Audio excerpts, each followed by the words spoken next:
아이고, 여러분. 사람 마음이라는 게 참 간사하지요. 오늘은 제 부끄러운 고백을 하나 해볼까 합니다. 며칠 전 시어머니 장례를 치렀습니다. 향 냄새가 진동하는 그 장례식장에서 저는 상주라는 이름표를 달고 있었지만 머릿속은 온통 딴 생각뿐이었습니다. 조문객들 맞이하느라 정신없이 음식을 나르고 인사를 하는데 자꾸만 눈에 거슬리는 사람이 하나 있었거든요. 네, 바로 제 시누이 순자 형님이었습니다. 형님은 구석진 자리에 쭈그리고 앉아서 육개장 국물에 밥을 말고 계셨는데 그 모습이 어찌나 처량하고 궁상맞아 보이던지 제가 괜히 얼굴이 다 화끈거리는 겁니다. 아니, 형님은 옷이 저게 뭐래요? 남들 보는 눈도 있는데 좀 멀끔한 걸로 입고 오시지. 속으로 얼마나 핀잔을 줬는지 모릅니다. 검정 상복도 어디서 다 늘어난 걸 입고 와서는 신발을 벗고 앉았는데 세상에 양말 뒤꿈치가 훤히 다 해져 있는 겁니다. 그 구멍 난 양말 사이로 보이는 거칠고 쩍쩍 갈라진 발 뒤꿈치. 그게 왜 그렇게 제 눈을 찌르던지. 남편 친구들이나 제 지인들도 많이 오는데 저런 초라한 행색의 시누이가 있다는 게 저는 너무 창피했습니다. 슬픔보다는 짜증이, 애도보다는 체면이 더 앞섰던 그날. 저는 정말 못된 며느리였습니다. 사실 제가 형님을 미워한 건 하루 이틀 일이 아니었습니다. 기억을 더듬어 보면 제 신혼생활은 시누이와의 전쟁이나 다름없었으니까요. 남편은 개천에서 용났다는 소리를 듣는 의사였지만 시댁 형편은 말 그대로 찢어지게 가난했습니다. 그런데 그 가난보다 더 싫었던 건 시도 때도 없이 우리 집에 찾아오는 형님이었습니다. 올 때마다 빈손으로 오는 법이 없었죠. 갈 때는 쌀이며 김치며 심지어 제가 아껴 쓰던 비누까지 바리바리 싸들고 가는 겁니다. 옳게. 이거 안 쓰면 내가 좀 가져가도 되나? 하며 멋쩍게 웃던 그 얼굴이 저는 징글징글하게 싫었습니다. 마치 우리 집을 창고처럼 여기는 것 같았거든요. 한 번은 남편이 형님 손에 몰래 봉투를 쥐어주는 걸 보고 대판 싸운 적도 있습니다. 당신네 식구들은 염치도 없어. 언제까지 우리가 뒤치다꺼리를 해야 해? 밑 빠진 독에 물 붓기도 아니고. 악다구니를 쓰며 대들던 제게 남편은 아무 말도 못하고 고개만 숙였었죠. 그때는 몰랐습니다. 그 밑 빠진 독이라고 생각했던 형님이 사실은 제 남편을 그리고 우리 가정을 지탱하고 있던 거대한 뿌리였다는 사실을 말입니다. 그렇게 미워하던 시어머니를 마지막으로 보내드리는 길. 장지는 또 왜 그렇게 멀고 험하던지요. 비까지 부슬부슬 내리는 산비탈에 서서 저는 자꾸만 시계를 들여다봤습니다. 빨리 좀 끝나라. 빨리 좀. 속으로 주문을 외우면서 말이죠. 어머니가 남기신 거라곤 다 쓰러져가는 시골집 한 채가 전부였습니다. 유산이랄 것도 없는 그 초라한 마무리가 제 마음을 더 냉랭하게 만들었는지도 모르겠습니다. 관이 흙 속으로 들어가는 순간 형님은 진흙탕 바닥에 주저앉아 통곡을 하더군요. 어머이, 우리 어머이 불쌍해서. 어째? 짐승처럼 울부짖는 그 소리가 어찌나 크던지 저는 슬프기는커녕 주위 사람들 눈치가 보여 미칠 지경이었습니다. 아니, 누가 보면 효녀 심청이라도 난 줄 알겠네. 살아생전엔 쌀 한 톨 보태준 적 없으면서. 저는 형님의 그 눈물조차 가식이라 여겼습니다. 흙투성이가 된 형님의 옷자락을 보면서 얼른 이 지긋지긋한 가난의 굴레에서 벗어나 서울로 도망치고 싶은 마음뿐이었습니다. 장례가 끝나고 며칠 뒤 저는 시골집 정리를 하러 내려갔습니다. 이 낡은 집을 헐값에라도 팔아치우려면 안에 있는 살림살이부터 싹 다 치워야 했으니까요. 문을 열자마자 훅 끼쳐오는 곰팡이 냄새와 쾌쾌한 노인 냄새. 저는 인상을 잔뜩 찌푸린 채 마스크를 고쳐 썼습니다. 안방에 있는 자개장 문을 열었더니 유행 지난 옷가지들이 먼지를 뒤집어 쓰고 쏟아져 나오더군요. 아이고, 이걸 다 언제 치워? 다 쓰레기네, 쓰레기. 투덜거리며 옷들을 종량제 봉투에 쑤셔 넣고 있는데 뒤늦게 도착한 형님이 옆에서 주섬주섬 뭔가를 챙기시는 겁니다. 보니 어머니가 입으시던 낡은 내복이랑 버선 같은 것들이었어요. 형님, 그 지저분한 걸 뭐하러 가져가요? 그냥 다 버려요. 제가 쏘아붙이자 형님은 힘없는 목소리로 대답하더군요. 어머니 냄새가 나서 내가 입으려고 그런다. 그 말에도 저는 콧방귀를 뀌었습니다. 지질하게 산다. 정말 지질하게 살아.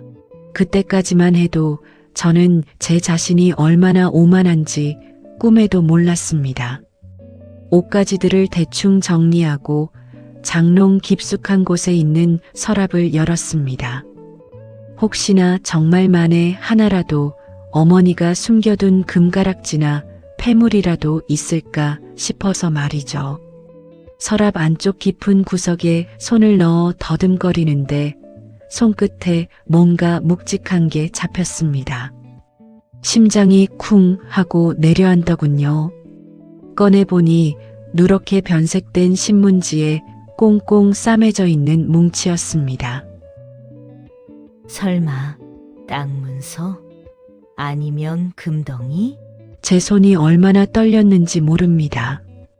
탐욕에 눈이 멀어 급하게 신문지를 북북 찢어냈죠. 먼지가 풀풀 날리는 그 속에서 나온 건 붉은 인주가 묻은 막도장 하나와 거표지가 닳고 달아 너덜너덜해진 통장 2개였습니다. 에이, 그럼 그렇지. 이 찢어지게 가난한 노인네가 뭘 남겼겠어. 실망감이 확 밀려오더군요. 그래도 혹시나 잔고가 얼마나 있나 싶어 무심코 통장을 펼쳤습니다. 그런데 그 순간 제 눈을 의심할 수밖에 없는 광경이 펼쳐졌습니다. 문득 깨달았습니다. 우리 삶의 깊은 이야기들은 이처럼 낡은 장롱 속에 숨겨져 있다는 것을요. 만약 당신의 마음 속에도 숨겨진 이야기가 있다면 저희 채널을 구독하시고 이 여정에 동행해 주세요. 우리의 이야기는 이제 시작이니까요. 통장을 펼친 저는 그 자리에 얼어붙고 말았습니다. 그건 단순한 예금 통장이 아니었습니다. 첫 페이지부터 마지막 페이지까지 빼곡하게 찍힌 입금 내역. 보낸 사람의 이름은 단 하나, 순자였습니다. 네, 바로 제 시누이 이름이었죠. 날짜를 보니 무려 30년 전부터 시작되어 있었습니다. 금액은 크지 않았습니다. 5만 원, 10만 원, 어떨 때는 3만 원. 하지만 단 한 달도 거르지 않고 꼬박꼬박 입금되어 있었습니다. 페이지를 넘길 때마다 제 손끝이 파르르 떨려왔습니다. 이 수많은 숫자들, 이게 다 무슨 돈이란 말인가. 남편 대학 시절, 우리 결혼할 때, 그리고 남편이 병원 개업한다고 돈이 필요할 때마다 큰 목돈이 빠져나간 날짜와 기가 막히게 맞아떨어지고 있었습니다. 그리고 통장 맨 뒷장, 어머니가 삐뚤빼뚤한 글씨로 꾹꾹 눌러 쓴 메모가 보였습니다. 글씨를 읽어 내려가던 저는 마치 망치로 뒤통수를 얻어맞은 듯 멍해지고 말았습니다. 어머니의 메모는 눈물 자국으로 얼룩져 있었습니다. 이 돈은 내 딸 순자의 피다. 순자가 19살 때부터 공장 다니며 밥 굶어가며 붙여준 돈이다. 내 아들 학비 보태고 우리 집 빚 갚느라 순자는 시집갈 미천 하나 못 모았다. 애미가 무능해서 귀한 딸 고열을 빨아먹고 살았다. 나는 이 돈 10원 한 장 허투루 쓸 수 없어서 모아둔다. 순자야, 내 불쌍한 딸아, 미안하다. 정말 미안하다. 글자를 읽는 제 눈에서 눈물이 주룩주룩 쏟아졌습니다. 가슴이 찢어진다는 게 이런 느낌일까요? 형님이 친정에서 가져갔던 쌀이며 반찬들. 저는 그게 얄밉고 아까워서 그렇게 눈치를 줬는데 사실 형님은 당신이 보낸 돈의 1000분의 1, 10,000분의 1도 안 되는 걸 가져가면서도 그렇게 미안해했던 겁니다. 어머니는 딸이 보낸 돈을 차마 다 쓰지 못하고 이렇게 30년을 모아두셨던 겁니다. 그 통장은 단순한 종이 뭉치가 아니었습니다. 형님의 청춘이었고 어머니의 한이었습니다. 이토록 가슴 아픈 희생과 사랑에 마음이 울리신다면 이 영상의 좋아요를 눌러 잠시 그 울림을 함께 기억해 주세요. 당신의 작은 공감이 이 오래된 이야기에 큰 위로가 됩니다. 그제야 모든 퍼즐이 맞춰졌습니다. 남편이 어떻게 그 가난 속에서도 의대를 무사히 마칠 수 있었는지, 시댁 빚쟁이들이 어느 날 갑자기 발길을 끊었는지, 저는 남편이 혼자 잘나서 성공한 줄 알았습니다. 제가 복덩이라서 남편 잘 만난 줄 알았습니다. 하지만 아니었습니다. 제 안락한 삶, 남편의 번듯한 직업, 우리가 누리는 이 모든 호사는 바로 형님의 희생 위에 세워진 모래성이었습니다. 형님의 그 촌스러운 파마머리, 유행 지난 옷, 갈라진 뒤꿈치, 그건 가난의 상징이 아니라 가족을 위해 당신의 모든 것을 태워버린 훈장이었던 겁니다. 저는 그것도 모르고 그 거룩한 희생을 비웃고 경멸했습니다. 제 자신이 너무나 부끄럽고 혐오스러워서 견딜 수가 없었습니다. 아, 내가 무슨 짓을 한 거야? 내가 사람 새끼인가? 입에서 짐승 같은 신음이 터져 나왔습니다. 오만방자했던 제 지난 날들이 날카로운 비수가 되어 제 가슴을 찔러댔습니다. 저는 떨리는 손으로 통장을 움켜쥐고 미친 듯이 차를 몰았습니다.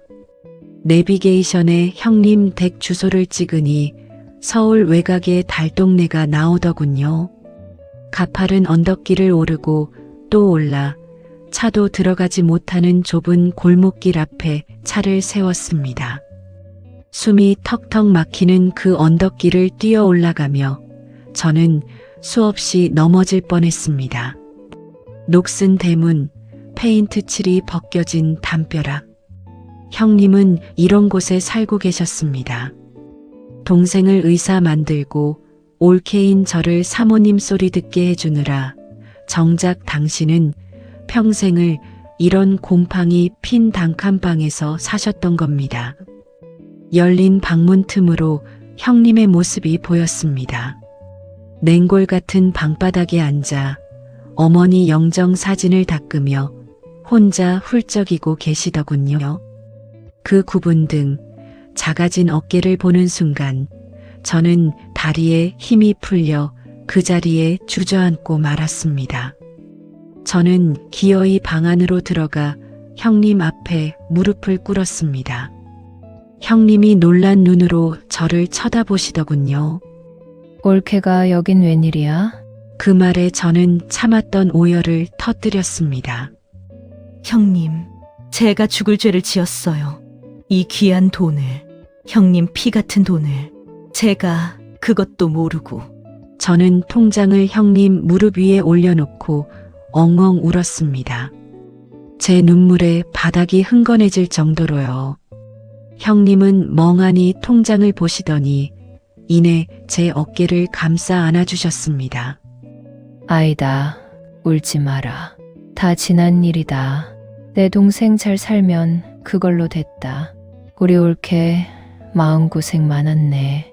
오히려 저를 위로하는 그 투박한 손길이 너무나 따뜻해서 저는 더 크게 울 수밖에 없었습니다. 창밖으로 붉은 노을이 지고 있었습니다. 그 노을빛이 형님의 낡은 단칸방을 그리고 못난 올케와 천사 같은 시누이를 따스하게 감싸주었습니다. 여러분, 저는 이제 평생 형님을 어머니처럼 모시며 살 겁니다. 그게 제가 지은 죄를 조금이라도 씻는 길일 테니까요. 긴 여운이 남는 이 이야기의 결말처럼 노을이 쓴 이야기는 당신의 마음을 오래도록 위로할 잔잔한 성찰을 매일 밤 전합니다. 지금 바로 구독하시고 옆에 알림 버튼을 눌러주세요. 당신의 삶에 따뜻한 노을이 드리울 때마다 가장 먼저 찾아가겠습니다.